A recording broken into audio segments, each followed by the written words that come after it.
आप सभी को नमस्कार।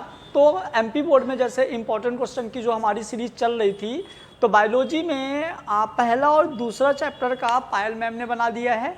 तीसरे चैप्टर का मृदुला मैम का वीडियो आपको मिल जाएगा। चौथा चैप्टर आज हम ले रहे हैं, जो कि चौथा चैप्टर बायोलॉजी में क्या था अपना principle of inheritance and variations, जिसका क्वेश्चन नंबर 24 से स्टार्ट है। क्लियर। क्वेश्चन नंबर 24 में मैंने आप लोगों को दिया था, क्वेश्चन नंबर 24 हमने आपको दिया था क्या? क्वेश्चन नंबर 24 मैंने दिया था difference between dominance and recessive. आपको डोमिनेंस एंड रिसेसिव के बीच में डिफरेंस देना है। एक एग्जांपल से पहले हम समझेंगे। जैसे मान लीजिए कि मैंने बोला पी प्लांट का कलर, पी प्लांट के कलर की बात करें तो जो कैपिटल आर का जब हम क्रॉस स्मॉल आर से कराते हैं तो कैपिटल आर स्मॉल आर मिलता है। कैपिटल आर जो है ये रेड कलर को रिप्रेजेंट करता है, जो डोमिनेंट कैरेक्टर होता है। स्मॉल आर जो है ये वाइट कलर को रिप्रेजेंट करता है, जो कि रिसेसिव होता है। क्लियर। कैपिटल आर क्या है आपका रेड कलर का, स्मॉल आर क्या है वाइट कलर का। स्मॉल आर रिसेसिव है, कैपिटल आर डोमिनेंस है। यदि ये रिसेसिव है और ये डोमिनेंट है तो यहाँ पे जो हमारा F1 जनरेशन में आपको जो मिलेगा, तो यहाँ पे कैपिटल आर और स्मॉल आर सेम मतलब इक्वल में है। देखो जितना कैपिटल आर उतना ही स्मॉल आर है, लेकिन डोमिनेंट कैरेक्टर होने की वजह से ये हमारा एक्चुअल में दोनों के मिक्स होके आना चाहिए, लेकिन नहीं, क्योंकि हमारा कैपिटल आर डोमिनेंट है, इस वजह से ये हमारा रेड कलर का दिखेगा। तो इसी में आपको डिफरेंस बताने हैं। 2 नंबर का क्वेश्चन आता है, दोनों में डिफरेंस। तो जैसे पहला डिफरेंस है always express the dominant trait, पर लिखा है डज नॉट एक्सप्रेस द, आप सही कर लीजिएगा, does not express the recessive trait. जो रिसेसिव ट्रेट होता है वो एक्सप्रेस नहीं होता है। इसके बाद more likely to be inherited, more likely to be inherited or less likely to be inherited. फिर इसके बाद यदि हम बात करें एग्जाम्पल, तो एग्जाम्पल में आपका red colour of flower P plant, जो रेड कलर होता है ये डोमिनेंट कैरेक्टर होता है, जो वाइट कलर का होता है वो क्या होता है, ये हमारा रिसेसिव कैरेक्टर होता है। आप यहाँ पे कैपिटल आर लिख के रेड ले सकते हो और यहाँ पे स्मॉल आर लिख के आप वाइट लिख सकते हो। क्लियर। तो ये हो गया आपका डोमिनेंस और रिसेसिव में डिफरेंस, आप अच्छे से याद कर लीजिए, बहुत आसान है। क्लियर। इसके बाद क्वेश्चन नंबर 24 देखते हैं अपन।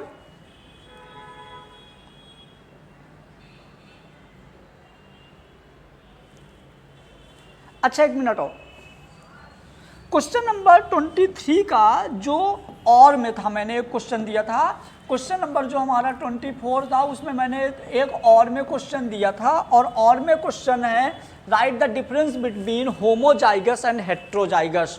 होमोजाइगस और हेट्रोजाइगस बीच में आपको डिफरेंस बताना है। क्लियर। तो जब होमोजाइगस में बात करें तो एक बार फिर समझेंगे। जैसे मान लीजिए कि कैपिटल आर कैपिटल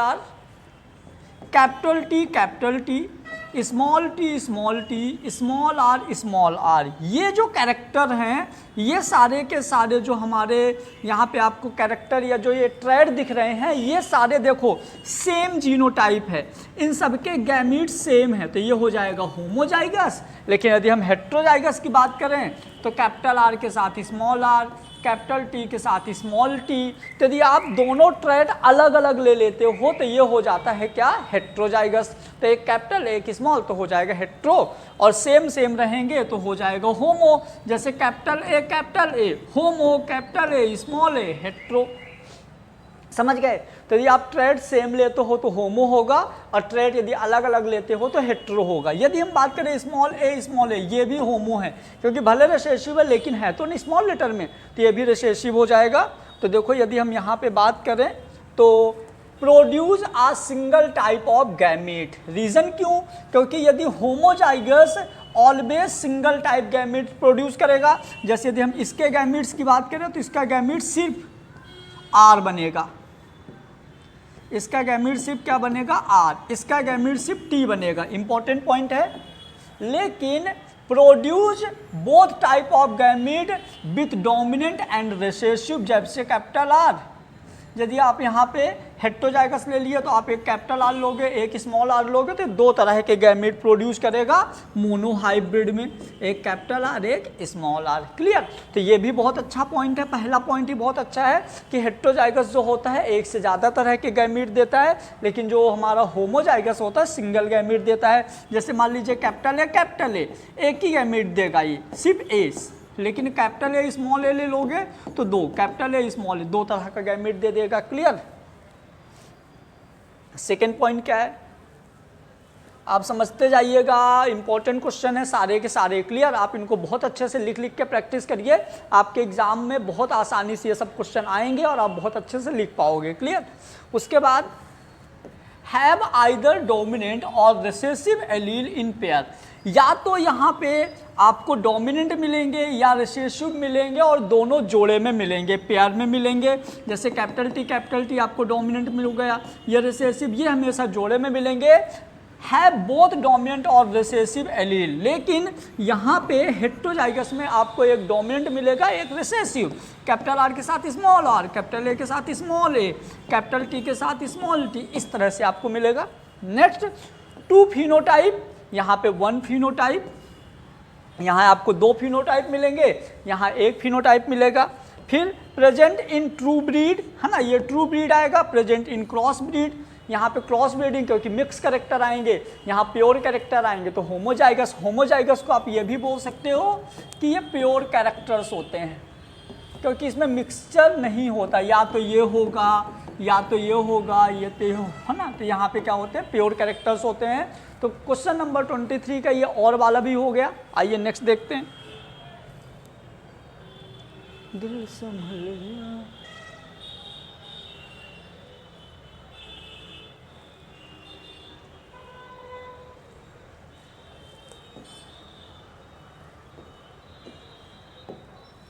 चलिए तो नेक्स्ट क्वेश्चन हम देखते हैं बेटा।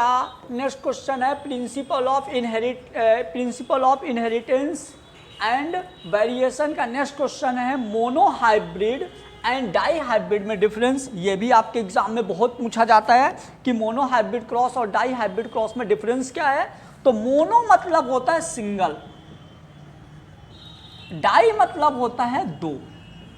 तो जब आप कोई एक कैरेक्टर लेके क्रॉस कराओगे, जैसे मान लीजिए कि हमने यहाँ पे एक कैरेक्टर ले लिया कलर, और कलर में हमने क्रॉस कराया रेड और वाइट से, तो हो जाएगा मोनोहाइब्रिड। लेकिन यदि आप दो कैरेक्टर एक साथ ले लो, आपने यहाँ पे ले लिया, चलिए आपने यहाँ पे ले लिया कलर, कलर के साथ आपने ले लिया हाइट। क्लियर? तो कलर को कैपिटल आर, हाइट को कैपिटल टी स्मॉल टी। जब आप इसका क्रॉस कराओगे तो जो इसके गैमीट्स बनेंगे चार, है ना, तो जो इसके चार गैमीट बनेंगे तो डाई हाइब्रिड। डाई मतलब जब आप दो कैरेक्टर एक साथ लोगे तो डाई हाइब्रिड होगा, जब आप एक कैरेक्टर एक साथ लोगे तो मोनोहाइब्रिड होगा। क्लियर? तो देखो, a single pair of gamete is involve, a two pair of gamete is involve. Clear? पहला हो गया। Mendel's first law defined in Mendel's first law, defined in Mendel's second law.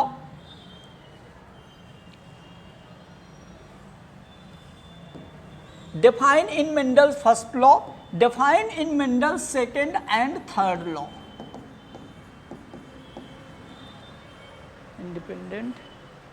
Two independent characters are consisting of define in Mendel third law जाएगा ना, dihybrid, law of dominance, law of segregation, first law.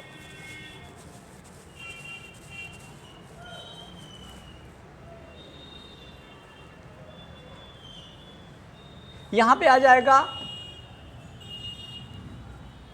यहां पे आ जाएगा define in Mendel first and second law. यहां पे आ जाएगा define Mendel's third law.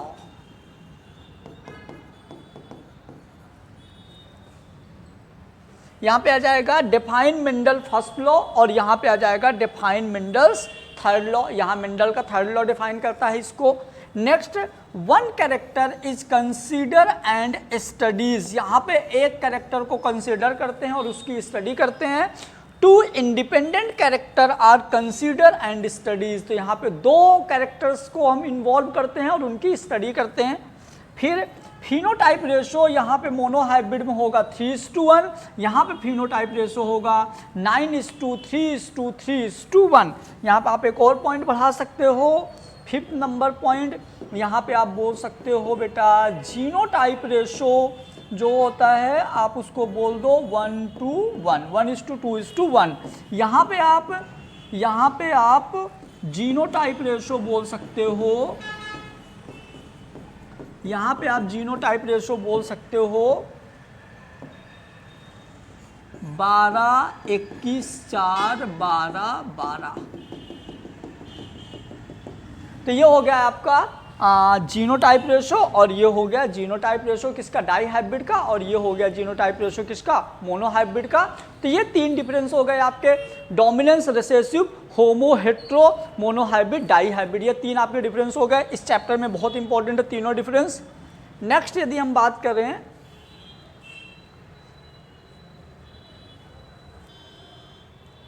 Monohybrid, dihybrid,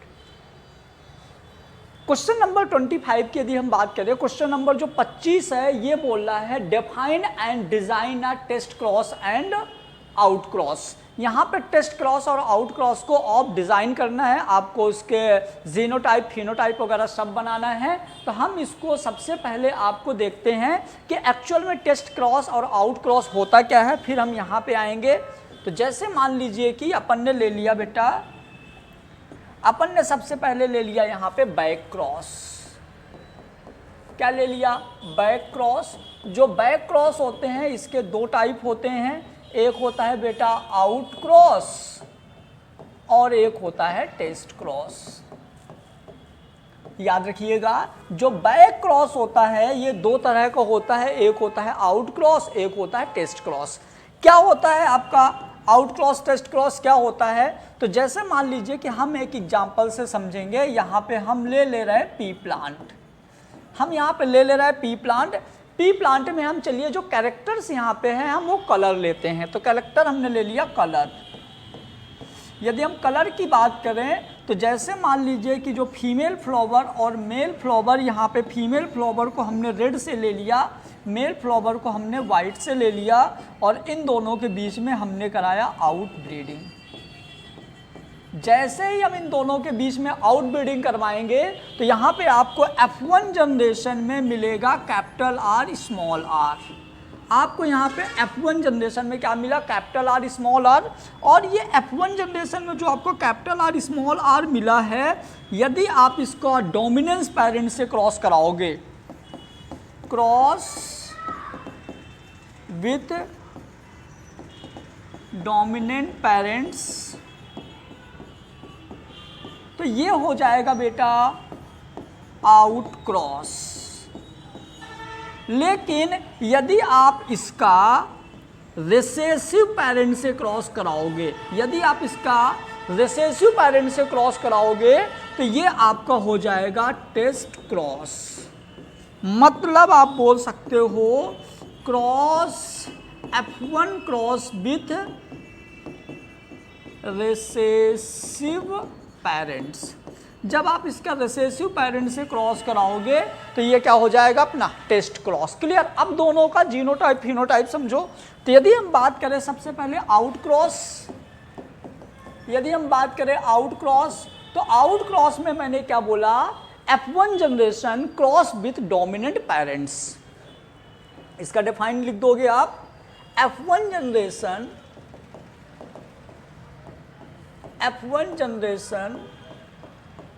cross with dominant parents, dominance parents. जब आप F1 जनरेशन का डोमिनेंट पेरेंट से क्रॉस कराओगे तो वो कहलाएगा आउट क्रॉस। आइए क्रॉस कराते हैं, फिर चेकर बोर्ड बनाएंगे। तो हमारा देखो F1 का जनरेशन था कैपिटल R स्मॉल r का क्रॉस आप कैपिटल R से करवाओगे। अभी मैंने बताया कि जो हेट्रोजाइगस होता है इसके 2 गैमीट्स बनेंगे, एक बनेगा कैपिटल R स्मॉल r, लेकिन होमोजाइगस का एक ही बनेगा। क्लियर? अब इनका चेकर बोर्ड बनाओ। आओ चेकर बोर्ड की यदि हम बात करें तो हम यहाँ पे लिख लेंगे क्या, ये ऐसा कुछ हमने बोल दिया, ये मेल वाला है, ये फीमेल वाला है, capital R small R, cross कराइए तो कैपिटल आर स्मॉल आर। तो जब भी हमने यहाँ पे देखो क्रॉस कराया कैपिटल आर का कैपिटल आर से, कैपिटल आर का स्मॉल आर से, क्लियर। तो जब मैंने क्रॉस कराया तो यहाँ पे हमको 50% क्या मिले, प्योर रेड। अब 50% कैसा मिला, इम्प्योर रेड। मतलब तो यदि हम आपको इसके जीनोटाइप रेशो की बात करें, यदि हम आउट क्रॉस के जीनोटाइप रेशो की बात करें तो आप यहाँ पे देख सकते हैं कि जो जीनोटाइप रेशो है बेटा, तो ये और ये हैं तो दोनों रेड, लेकिन दोनों अलग अलग जीन्स हैं, तो 1:1 इसका क्या हो जाएगा, जीनोटाइप रेशो, क्लियर। नेक्स्ट, यदि हम यहीं पे यदि हम बात करते हैं टेस्ट क्रॉस, तो टेस्ट क्रॉस का मैंने क्या बोला, F1 जनरेशन क्रॉस विथ, आप लिख लीजिएगा F1 generation cross with recessive parents, clear. तो यहाँ पे क्या होता है, ये रिसेसिव पेरेंट्स से क्रॉस करता है। देखिए यदि हम पेरेंट्स से क्रॉस करा रहे हैं, इसका मतलब बैक क्रॉस है, उल्टा जा रहा है, मतलब पेरेंट्स से क्रॉस कर रहा है, जाहिर सी बात है। तो यहाँ पे क्या हो जाएगा, आइए, तो हमारा कैपिटल आर स्मॉल आर जिसके 2 गैमीट बनेंगे, इसका क्रॉस हम स्मॉल आर से कराए जिसका 1 गैमीट बनेगा। अब इन दोनों का यदि आपको रेशो निकालना तो आप चेकर बोर्ड बनाइए। तो जैसे हम चेकर बोर्ड बनाएंगे तो हमने इसको ऐसे लिख दिया, एक मेल एक female, small R capital R small R, cross करा दीजिए। तो क्रॉस कैसा होगा, capital R small R small R small R. तो यहाँ पे भी देखो, यहाँ पे क्या हो जाएगा, इसका जो आपका फिनोटाइप रेशो है, तो यहाँ पे देखो इसका बेटा फिनोटाइप रेशो जो है तो कैसा है, ये रेड है और ये कैसा है, वाइट है। तो फिनोटाइप रेशो 1:1।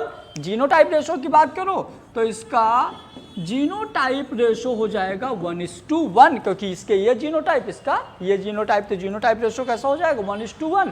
फिनोटाइप रेशो कैसा हो जाएगा 1:1। तो ये हो गया क्या आपका टेस्ट क्रॉस, ये हो गया बैक क्रॉस। तो इसकी यदि हम थ्योरी की बात करें, यदि हम इसके थ्योरी की बात करें तो आप ऐसा ले सकते हैं थ्योरी, दिल सवर जाएगा तुम मिलो तो सही।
चलिए, तो यदि हम इसके थ्योरी की बात करें कि एग्जाम में आएगा तो आप कैसे कैसे क्या पॉइंट लिखोगे, तो देखो सबसे पहले जैसे यहाँ पे टेस्ट क्रॉस बताया हुआ है, तो it is done between the first filial generation and recessive parents, मैंने अभी बता दिया।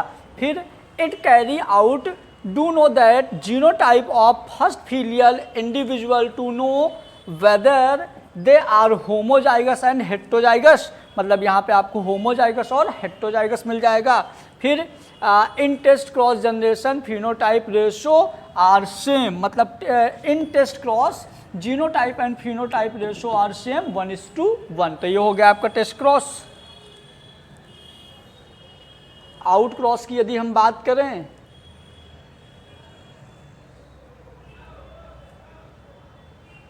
तो आउट क्रॉस रेशो क्या है, offspring first filial generation cross with dominant parents. जो ऑफिस स्प्रिंग का फर्स्ट फीलियल जनरेशन का क्रॉस है, डोमिनेंट पेरेंट्स होगा, parents is called the out cross. फिर in monohybrid test cross both genotype and phenotype ratio क्या हो जाएगा 1:1। Clear. Next ये आप कर लीजिए, अभी करवा दिया हूं। दिन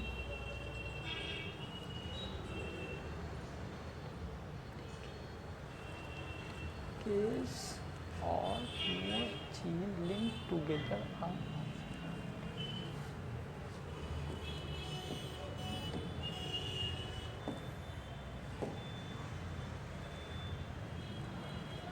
चलिए, यदि अपन अब क्रोमोजोम होता है, बाई क्रोमोजोम वॉल्फियन डक्ट को प्रमोट करता है। अब वॉल्फियन डक्ट यदि प्रमोट होगी तो आपको पता है कि जो वॉल्फियन डक्ट होता है वो मेल सेक्स ऑर्गन बनाता है।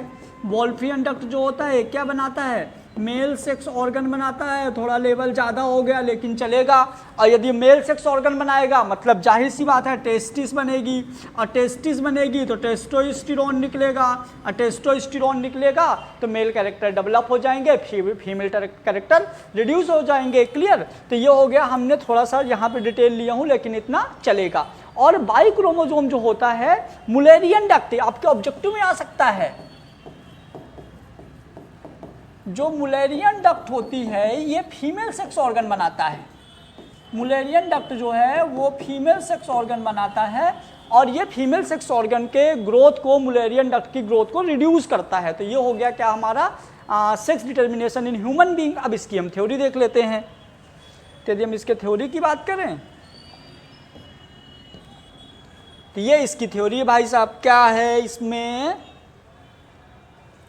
sex determination in biology is a system which decide the sexual characteristic of an organism or offspring. It help to determine whether the organism will be male or female, which are the two most common sexes. यहाँ पे two most common sex हो जाएंगे। यहाँ पे जो आप sex determination का जो रे डायग्राम बनाना है जो मैंने अभी बनाया, आप उसको यहाँ पे बना दोगे। क्लियर। उसके बाद तो कुछ पॉइंट्स हैं जो आपको यहाँ पे याद रखने हैं। क्या है देखिए, क्या पॉइंट है, human being exhibit the male heterogene male के पास होता है। In human male X Y produce two different type of gametes, X and Y. अभी मैंने बता दिया कि मेल के पास दो अलग टाइप के गैमीट होते हैं, एक्स और बाई।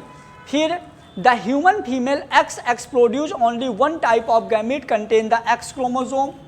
फिर नेक्स्ट पॉइंट है the sex of the both babies determined by the type of male gamete that fuse within the female gamete.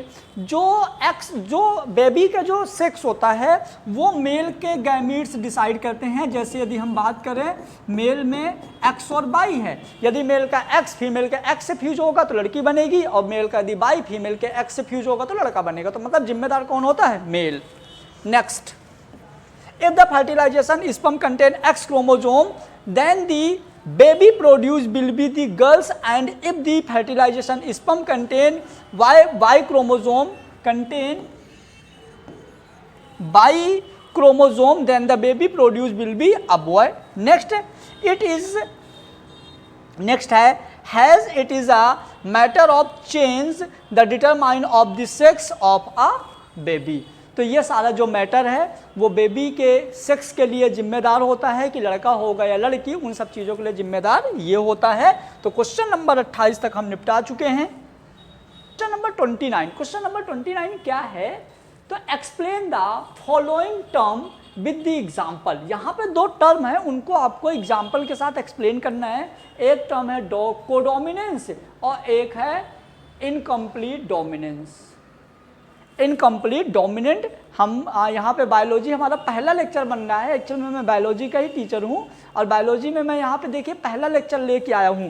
Question number मैंने स्टार्ट किया था 23, 24, 25, 26, 27, 28, 29 नंबर पे आ गए हैं, और इसको भी बहुत अच्छे समझेंगे, बहुत आसान है। देखो कोडोमिनेंस, फिर से तो कोडोमिनेंस क्या होता है, जैसे कि मैंने अभी बताया कि जब आप देखो डोमिनेंस एक्चुअल में क्या है।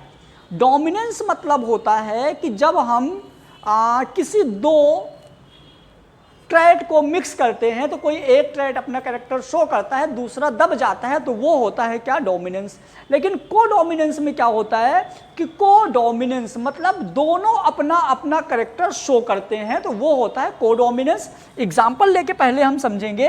तो जैसे मान लो मैंने यहाँ पे एग्जाम्पल ले लिया कि एक हमने ले लिया आपका ब्लैक कलर का,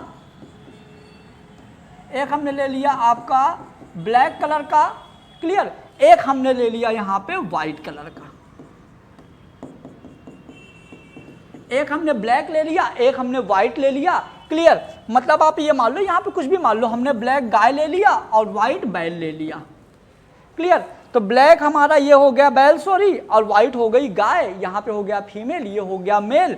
जब हम इन दोनों का आउट ब्रीडिंग कराएंगे, जब हम इन दोनों का आउट ब्रीडिंग कराएंगे तो आउट ब्रीडिंग में जो F1 जनरेशन मिलेगा भैया, तो यहाँ से हमारा हमने इसको ले लिया कैपिटल आर, इसको ले लिया स्मॉल आर। जब भी मैंने इन दोनों का क्रॉस कराया तो हमारा आएगा कैपिटल आर स्मॉल आर, एक इधर का तो आ गया कैपिटल और स्मॉल आर, और जो कैपिटल आर स्मॉल आर होगा तो वैसे हमारा होना चाहिए ब्लैक। क्या होना चाहिए, ब्लैक। क्यों, क्योंकि ये डोमिनेंट कैरेक्टर है। लेकिन हम पढ़ क्या रहे हैं, हम पढ़ रहे हैं कोडोमिनेंट, तो ये अपना कैरेक्टर शो नहीं करेगा, इसलिए ये एक अलग कलर लेके आएगा जिसको हम बोलेंगे रोन, या इसको हम हिंदी में चितकबरा बोलते हैं।